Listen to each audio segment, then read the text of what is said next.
Since the beginning of the CIA regime change war in Syria, the biggest sponsors and harbors of Islamist terrorists, including al-Nusra Front and ISIS in Syria, were Turkey and Qatar. While Qatar provided financial, military and media support, Erdogan's Turkey opened the borders to tens of thousands of multinational jihadists, spreading havoc in the neighboring country. Therefore, if any third party is interested in ending the Syrian war, bringing Damascus and Ankara to the negotiating table may not be the worst idea. And based on this context, Russia is putting diplomatic efforts to achieve a kind of a reconciliation between Assad and Erdogan. In this regard, Turkey's pro-Erdogan newspaper Türkiye has written that the Turkish president might hold a telephone conversation with his Syrian counterpart. The newspaper said that important decisions were taken regarding Syria during the Tehran and Sochi meetings, and that Turkey had proposed to Russia and Iran that a joint operation be undertaken against Kurdish People's Protection Units with the involvement of the Syrian army. While the report has spread like fire on social media platforms, high-ranking sources told al-Mayadeen correspondent in Damascus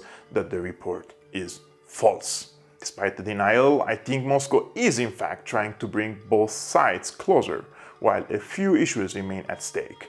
On one side, Erdogan wants to restore some of his popularity before the general election in mid-2023, and what better victory he can score than promising to send back the refugees to Syria and push the Kurdish militias 30 kilometers away from the Turkish borders. On the other hand, Assad knows Erdogan's need for an electoral win. Therefore, from my understanding of Syria's foreign policy, Assad is not going to give such a service to Erdogan on a golden plate, and he will be more intransigent in his demands, which include the full withdrawal of Turkish forces from Syria, ending support of the terrorist groups, and diplomatic support to the efforts of Damascus to restore the eastern shores of the Euphrates from the American occupation forces. But in your opinion, will Assad accept to talk to Erdogan after all the destruction he brought on the Syrians, or Realpolitik will win again and prove that in international relations there are no permanent friends or permanent enemies, only permanent interests? I've been your host, Recep Tayyip of Syriana Analysis. If you like my reporting, please subscribe and hit the like button, as it really helps me